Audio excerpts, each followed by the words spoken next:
Magandang araw mga ka-idoks at welcome pong muli sa ating channel. Sa ngayon, tatalakayin natin ang BSKE 2025 kung posible pa bang mangyari ito o imposible na. Kinansila ba ang eleksyon ng barangay sa 2025? Sino ang nagpasya niyan? At kaya ba itong baliktarin ng Korte Suprema? This is presented to you by Education 4708. Just proceed to view the full content. Ngayong araw na ito, aalamin natin kung ano ang nangyari, bakit ito mahalaga para sa iyong boto at sa iyong barangay, at kung ano pa ang pwedeng magbago. Ang Barangay at Sangguniang Kabataan Elections ay inilipat sa bisa ng RA 12232 mula Disyembre 2025 patungong Nobyembre 2026. Maraming nagbipetisyon sa Korte Suprema na ipatigil ang batas na iyon.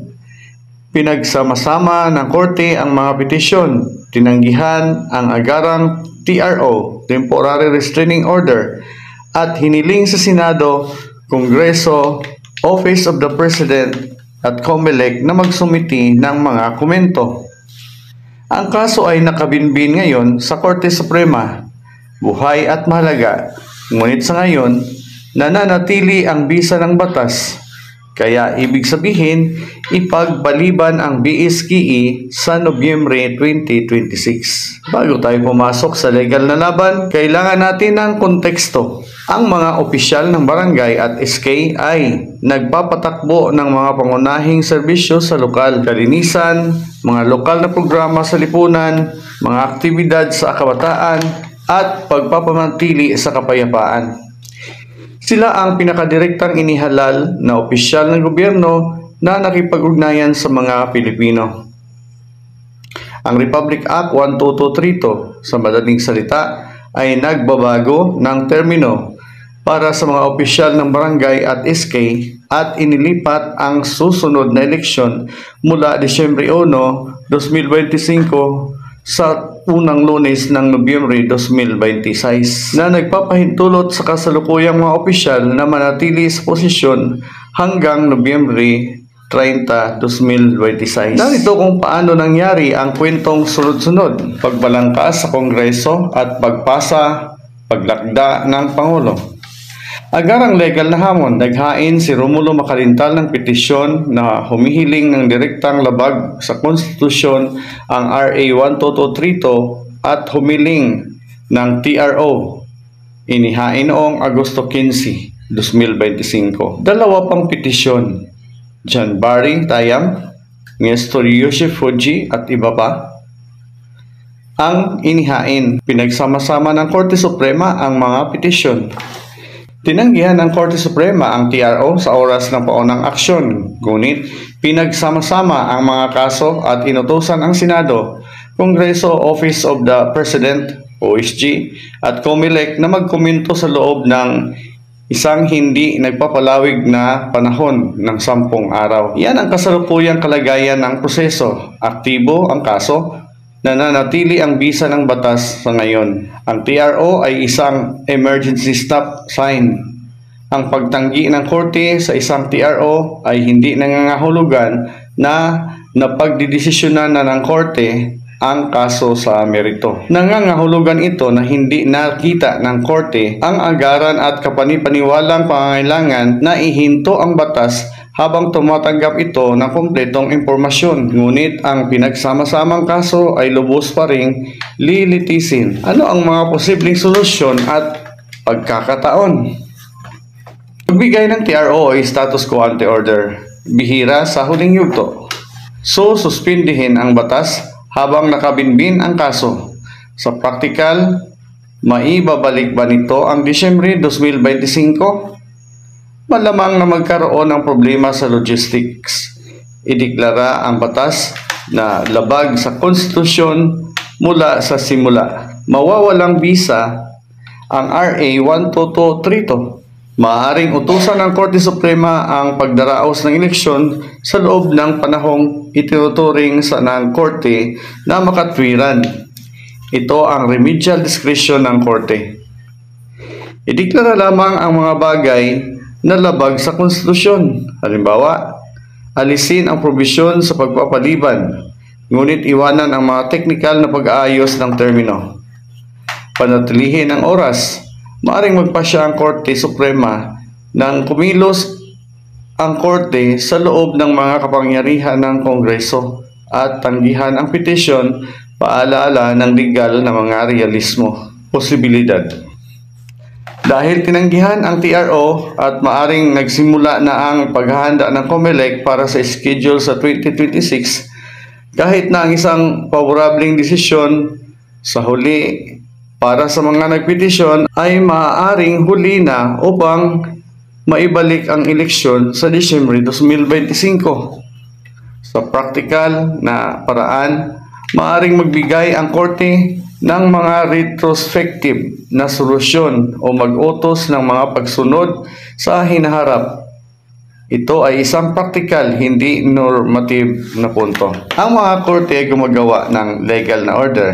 Ang halalan ay nangangailangan ng logistics, mga bintana ng pagpaparehistro, pagbabudget, pag-imprinta ng balota, pagsasanay, seguridad, mga lugar na butuhan, mga pagsusuri sa ICT. Kahit na nagdidesisyon pa ang korte pabor sa mga nagpetisyon, komplikado ang pagbabalik ng panahon. Ano man ang maging legal na resulta, ang kasong ito ay tungkol sa isang pangunahing prinsipyo ng demokrasya, ang karapatan ng mga tao na pumili ng kanilang mga lokal na pinuno.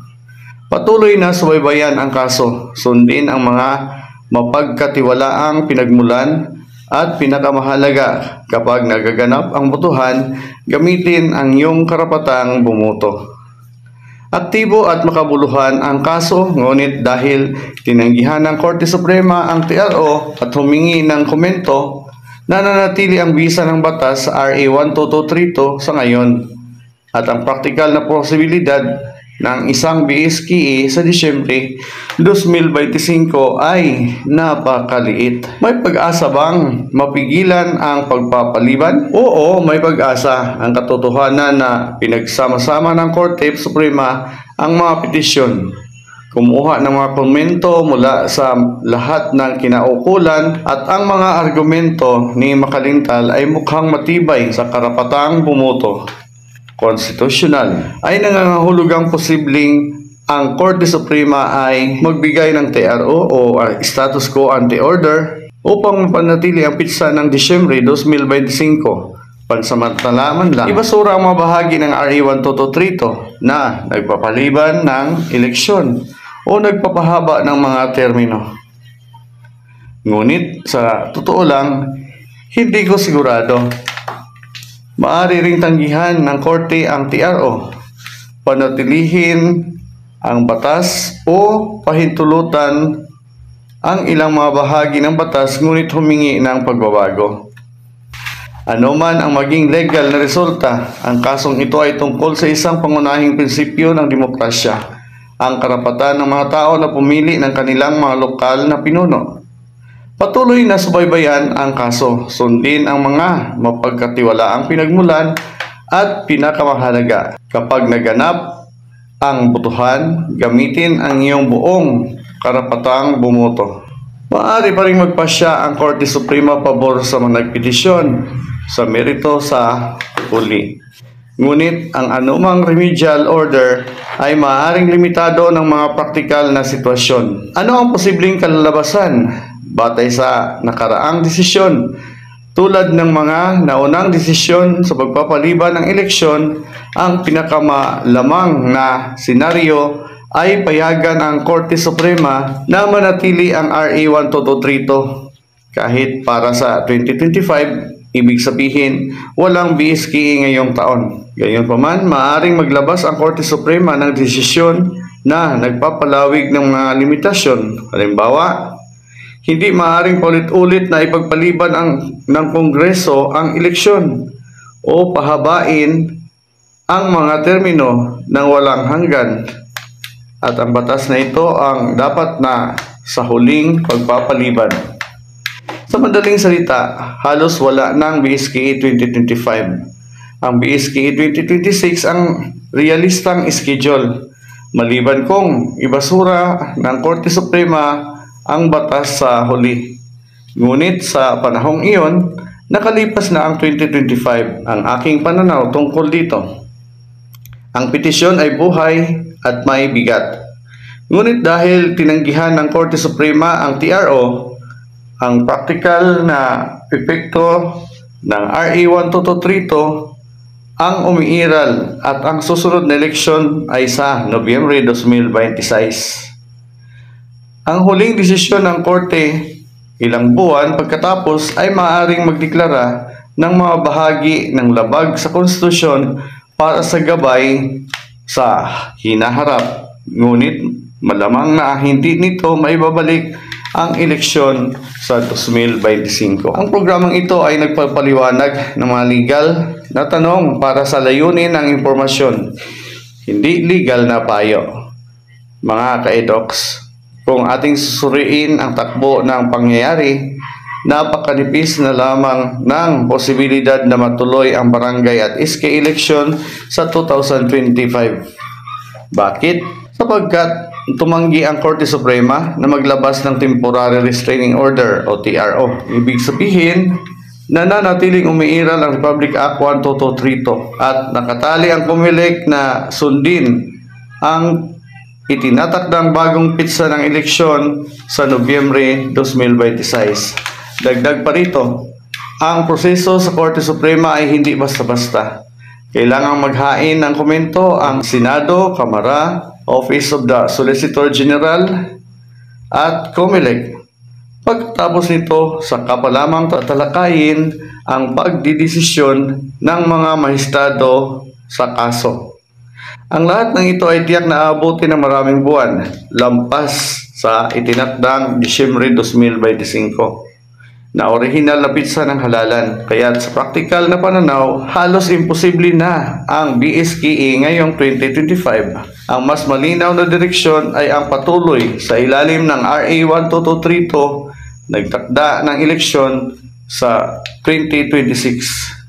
Gayunpaman, mahalaga pa ring bantayan ang mga desisyon ng Korte Suprema dahil maaari itong maglatag ng malinaw na gabay kung hanggang saan ang kapangyarihan ng Kongreso sa paulit-ulit na pagpapaliban ng eleksyon. Sa huli, ang aral dito, mahalaga na patuloy nating ipagtanggol ang ating karapatang bumoto. Ngunit kailangan din nating unawain ang legal na proseso at mga limitasyon ng oras. BSKE 2026 ang nakita nating siguradong magaganap maliban na lamang kung may malaking pagbabago sa darating na mga buwan.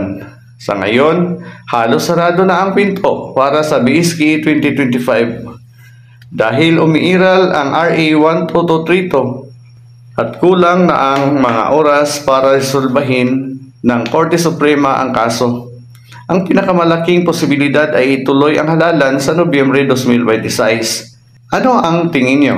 Dapat bang igiit ang 2025 election o tanggapin na ang 2026 schedule? Ipahayag ang iyong saloobin sa comments at huwag kalimutang mag-like, mag-subscribe para lagi kang updated at mag-share nito sa ating kabarangay. At ito ang EDOXDC na nagsasabing sa bawat panahon at pagkakataon sa katotohanan dapat nakatuon. Paalam!